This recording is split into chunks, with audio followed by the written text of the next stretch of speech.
Andrew Schorr on location at the 2010 meeting of the American Urological Association, meeting in San Francisco. There are over 15,000 urologists from around the world who are here discussing a wide range of urinary conditions, prostate cancer, female urinary incontinence, and also interstitial cystitis, or painful bladder syndrome. One bit of news here is that new guidelines are being established for doctors and patients about interstitial cystitis. And leading the way is a University of Pennsylvania Penn Medicine physician, Professor Philip Hanno. We spoke with him about the new guidelines. Tell us about what you are bringing forth to the urology community here at this meeting. Well, we're going to bring to the plenary session the preliminary guidelines for diagnosis, definition, and treatment of interstitial cystitis, bladder pain syndrome.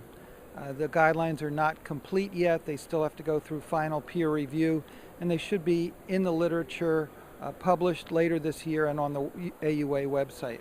Now, you've been leading this committee. Why is this work so important? So many doctors, I guess, and patients have felt adrift, right, trying to figure out which way to go. Yeah, we tried this initially in 1998, and we reviewed hundreds and hundreds of papers in the literature on this disease, and we found that there wasn't a strong enough database to make guidelines.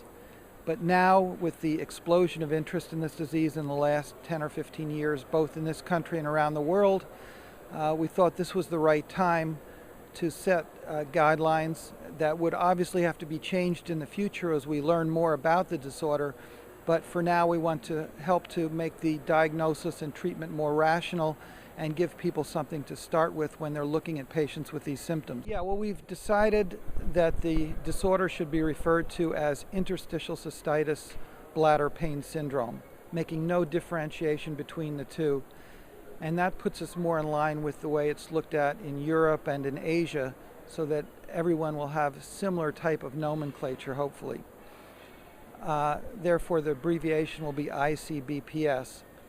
And the way it's defined is patients who have pain that they perceive to be related to the urinary bladder that's persisted for at least 6 weeks in the absence of infection or any other obvious cause, with one other urinary symptom. So you have to have pain, which is including pain, pressure, and discomfort, since people refer to this sensation differently, and either frequency, urgency, or some other urologic symptom.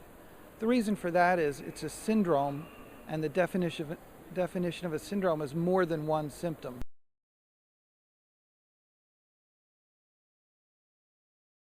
Dr. Hanno, we've gotten several questions from people in the community. I want to pose them to you if I could. First question comes from Carol, and she says, well, will I have IC for the rest of my life? Can it be curable? Well, it's considered a chronic condition. I like to tell patients it's more of a nuisance than any kind of a life-threatening condition. And there are many cases where the symptoms seem to get better over time or even go away in some patients. So, no, I can't say you're going to have this for the rest of your life. Okay. Here's a question from Gwen. Gwen wants to know, how do I control painful flare-ups from my IC? Is that an individual approach? Yeah, I think I usually recommend for flares alkalinizing the urine, trying to reduce stress, warm tub baths, over-the-counter analgesics. And if your flare persists and you're still having problems, certainly a urine culture to make sure it's not an infection, and to see your physician. Here's a question from Jane. Jane says, guidelines discuss someone having pain. Someone who doesn't have pain would be excluded from the IC bladder pain syndrome diagnosis. So what about those patients? What should they do if they don't have pain?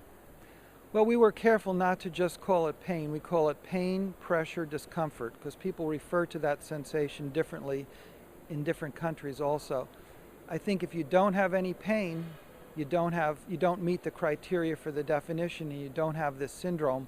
But pain is a broad concept, and I always ask my patients who say, I don't have pain, but they're going to the bathroom every hour, what does it feel like? What makes you go to the bathroom? And invariably, they'll tell me it's either pain, pressure or discomfort. And if they tell me I go to the bathroom because I'm afraid I'm going to wet myself, then it's more likely to be overactive bladder than bladder pain syndrome. Kelly writes in from Lorain, Ohio. She wants to know, there are foods and drinks that cause flares for people with IC. Is there longer-term damage being done to the bladder each time a person flares? Is it cumulative?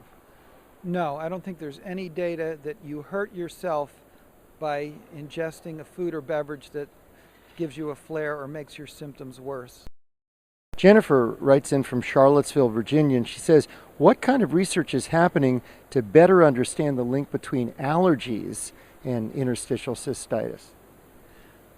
Well, the main focus of research now is supported by the NIDDK, and that's called the MAP program, and that is looking at the phenotype of patients with this disease. In other words, who has this disease and what other syndromes may they have associated with it, and what are the potential causes of this complex of syndromes. In other words, it may be that patients with allergies have a higher prevalence of interstitial cystitis bladder pain syndrome. If so, why? We don't know, but NIDDK is looking at that. Please see our other reports from the American Urological Association here in San Francisco as we discuss important conditions with other experts. I'm Andrew Schorr in San Francisco. Thanks for joining us.